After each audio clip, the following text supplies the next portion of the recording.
फिर हम high court में एक रिट पिटीशन मेरे तरफ से फ़ाइल किया था मैं सीबीआई इंक्वायरी के लिए।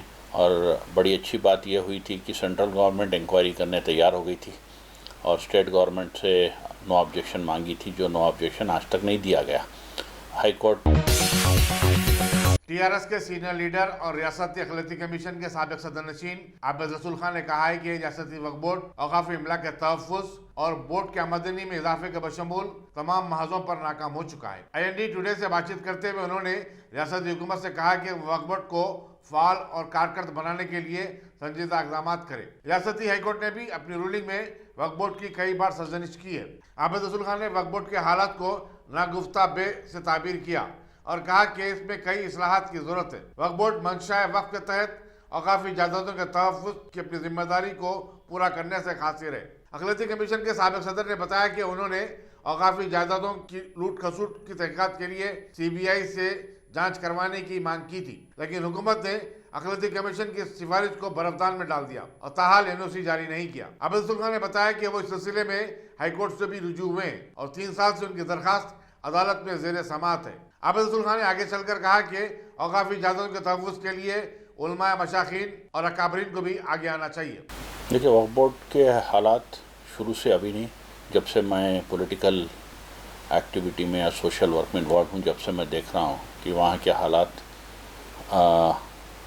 इस तरीके के हैं कि जिसमें किसी की जिम्मेदारी नहीं है, किसी कोई चीज़ की कोई हिसाब किताब नहीं है और एक मनमानी एक अपना चल रहा है। यहाँ पे समझना ये चाहिए कि वक्फ बोर्ड जो क़ायम किया गया था ये एक कौम की खिदमत के लिए और जो यतीम हैं उनकी खिदमत के लिए, जो बेवाएँ हैं उनकी खिदमत के लिए, बच्चों की स्कूलिंग के लिए कई ऐसे दीनदार लोग, बड़े बड़े जागीरदार अपने अपने ज़मीनें अपने ख़ानदान वालों को नहीं देकर वक्फ के लिए वक्फ किए हैं, ये सोच के कि भाई इसका ईसाल सवाब और एक कौम की खिदमत होंगी। मगर ये चीज़ को समझ रहे कि नहीं, समझ में नहीं आ रहा स्टाफ के और जो ज़िम्मेदारान के कि भाई एक बहुत बड़ी ज़िम्मेदारी है और किसी की अमानत है, ये अमानत पे हमको सही काम करना है और लोग लूटम लाट लगाए हैं ज़मीनों की, पैसे की। माइनॉरिटी कमीशन में जब मैं था, जब 1000 पेज की रिपोर्ट भी तैयार किया था मैं, जिसमें कम से कम 150-200 ऐसे जायदादों को जो आइडेंटिफाई करे थे जो 100 एकड़ में हैं और लोग उस पर काबिज़ है, जिसके ऑलरेडी रेवेन्यू रिकॉर्ड में वक्त में है।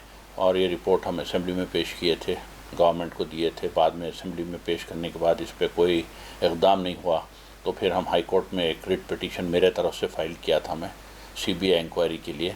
और बड़ी अच्छी बात यह हुई थी कि सेंट्रल गवर्नमेंट इंक्वायरी करने तैयार हो गई थी और स्टेट गवर्नमेंट से नो ऑब्जेक्शन मांगी थी, जो नो ऑब्जेक्शन आज तक नहीं दिया गया।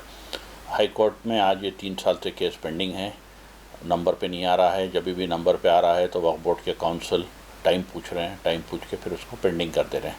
तो ये हालात हैं, जब तक के हुकूमत और एक तरफ पे आवाम और ख़ास तौर पे ज़िम्मेदार जो पॉलिटिकल लीडर हैं, ये अपने अपने पॉलिटिक्स को बाजू रख के एक कौम की जायदाद को बचाने के लिए एकजुट नहीं होते हैं, मैं नहीं समझता हूँ कि वक्फ बोर्ड में कुछ सही काम होगा।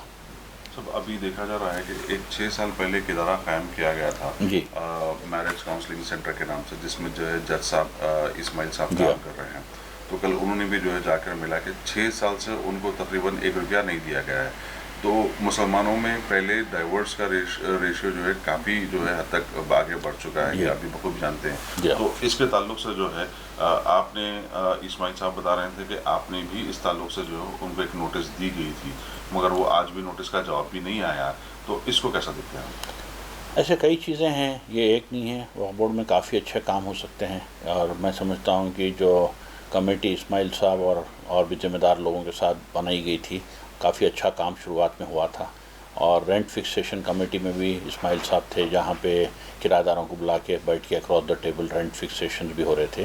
मगर जो ऑफिसर्स हैं वहाँ पे मौजूद, ये ऑफिसर्स ये सब नहीं चाहते कि ये सब काम हो, और उनकी कोशिश ये रही कि हर वक्त ये काम को किसी ना किसी टेक्निकल उसमें या नहीं तो लीगल उसमें उलझ दिया जाए और वो काम रुक जाए। यहाँ तक कि मैं समझता हूँ कि बाजू की जो बिल्डिंग है वक्फ बोर्ड की, जो आज ढांचा खड़ा हुआ है सालों से, ये भी कई लोग ऑफ़र दिए हैं लेकर किराया देने के लिए, उनके साथ भी कोई ऑफ़र पे कंसिडरेशन नहीं हो रहा, ना वक्फ बोर्ड कंप्लीट कर रहा है, ना उसका किराया हासिल कर रहा है। आज सौों करोड़ रुपए की इमारत ढांचे की तौर पे ख़राब होकर पानी में डूब रही। तो इस तरीके से एक बोलकर नहीं, कई चीज़ें हैं।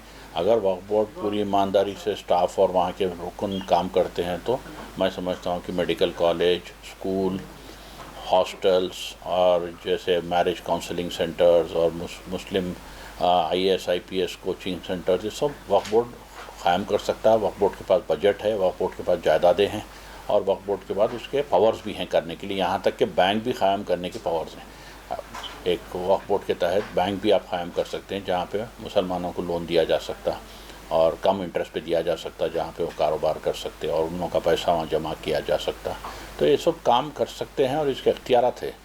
मगर बदकिस्मती ये है कि बार बार यही बताना है कि भाई कुछ ना कुछ इस तरीके से उलझ जाता है कि वो काम लोगों तक पहुँचता नहीं और इसकी जिम्मेदारी किसी पे आती नहीं। आप कांग्रेस में भी थे, दूसरे पॉलिटिकल पार्टीज में भी थे, अब TRS में भी है। आपको क्या दिखता है कि वाकई गवर्नमेंट सीरियस नहीं है या वक्फ बोर्ड इदारा खुद अपने आप में जो है ये मुसलमानों की ये नौइयत का जिम्मेदार है? दोनों हैं।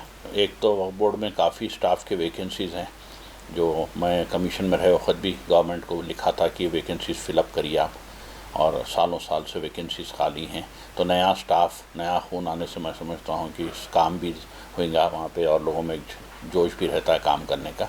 अब जो लोग काम कर रहे हैं वो लोग या तो रिटायरमेंट में हैं या रिटायरमेंट हो चुका है, उनको वापस बुला के फिर से काम लिया जा रहा है। तो वैसे लोगों में और एक नए आज के जनरेशन के लोगों में काफ़ी ज़मीन आसमान का काम में फ़र्क हो सकता है। मगर वक्फ बोर्ड एक ऑटोनमस बॉडी है, यहाँ पे गवर्नमेंट की मदाखलत बहुत कम है। और अगर वक्फ बोर्ड चाहता है और वहाँ के मेंबरान और वहाँ के चेयरमैन साहब चाहते हैं तो काफ़ी काम वो खुद कर सकते हैं, इंक्लूडिंग अपॉइंटमेंट्स और पूरा ऑफिस को ओवरहॉल ये सब कर सकते हैं। वह स्टाफ को भी समझा के उनसे भी सही तरीके से काम ले सकते हैं, उनके ऊपर भी चेक एंड कंट्रोल्स कर सकते हैं। तो ये दोनों तरीके हैं इसमें करने के। अब कितना किसको इंटरेस्ट है, क्या उसमें करना है कौम के काम के अंदर, वो पब्लिक बेहतर जानती है और मीडिया बेहतर जानती है। अभी जो है हाई कोर्ट के ऑर्डर की तरफ से CEO भी चेंज किया जा रहा है। वक्तन एवरेज अगर देखा गया तो हर एक 6 महीने साल भर में CEO को चेंज किया जा रहा है। तो आप इसको कैसा देखते हैं? क्या वाकई वक्फ बोर्ड को डेवलपमेंट करने के लिए नया वक्फ बोर्ड चाहिए या CEO चाहिए या क्या चाहिए? अब ये वक्फ बोर्ड क्योंकि माइनॉरिटीज़ आज के पीरियड में बहुत पीछे है, पढ़ाई में, माशी हालत से, हर तरीके से। तो आप क्या सजेशन देंगे गवर्नमेंट को? देखिए, CEO तो बहुत ज़रूरी है क्योंकि एक एग्जीक्यूटिव ऑफिसर हैं वो, और अच्छे आदमी को मुकर्रर करना चाहिए। अब जैसा कि अभी मैं आज अखबार में देखा हूँ कि शाहनवाज साहब को इसमें अपॉइंट किया गया है, तो कम से कम उनको टाइम देना चाहिए 2 साल 3 साल का, वो सीट के ऊपर जहाँ पे वो बैठ के अपने प्लान्स को इम्प्लीमेंट कर सके और ईमानदारी से काम कर सके और अपने लोगों में भी एक जुस्तजू और करें। दूसरी बड़ी चीज़ ये है कि ये हर चीज़ में कौम का एक रिप्रेजेंटेशन और बड़े लोगों के ऊपर भी जिम्मेदारी है। ये देखिए, बेसिकली आप कोई और कम्युनिटी को ले लीजिए, वहाँ पे वहाँ की कम्युनिटी के जो बड़े लोग हैं ऐसे हर इदारे को अपना कंट्रोल करते हैं, वहाँ जाते हैं, बैठते हैं, पूछते हैं क्या हो रहा, क्या काम हो रहा, क्या नहीं हो रहा, क्यों नहीं हो रहा, कहीं के लिए हो रहा, नहीं तो फिर गवर्नमेंट से नुमाइंदगी भी करते हैं जाके। बदकिस्मती ये है कि हमारे पास ऐसे कोई ऑर्गेनाइजेशन और एक्टिविटी नहीं है जहाँ पे retired IAS officers, retired IPS officers या जजेस जो हैं ये एक कमेटी बना के अगर हफ्ते में या 15 दिन में एक बार वक्फ बोर्ड में जाके आप जायज़ा लेते हैं और वो कमेटी के फिर एक प्रेस रिपोर्ट निकलती है और हुकूमत से नुमाइंदगी होती है, तो मैं समझता हूँ कि ऑटोमेटिकली इम्प्रूवमेंट होता वर्क में। और एक 10 लोगों के आइडियाज़ को हम लेके जब काम करते हैं तो अच्छे कुछ रिज़ल्ट भी आते हैं उसमें। तो शुरू से मेरी कोशिश रही कि भाई ये सब लोगों को इन्वॉल्व करने की, मगर कुछ ऐसा मैकेनिज़्म नहीं बना और ऐसा ऑर्गेनाइजेशन नहीं बना जिसमें हम इनको कंटिन्यू इनसा इन्वॉल्वमेंट रख सके और इन लोगों से हम फीडबैक लेके उनके एडवाइस पे काम कर सकें।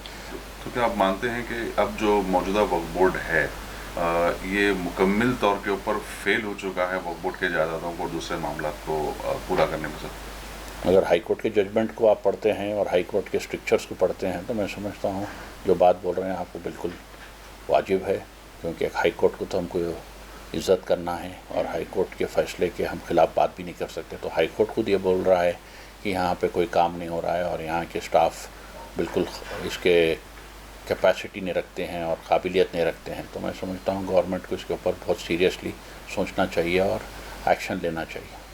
है।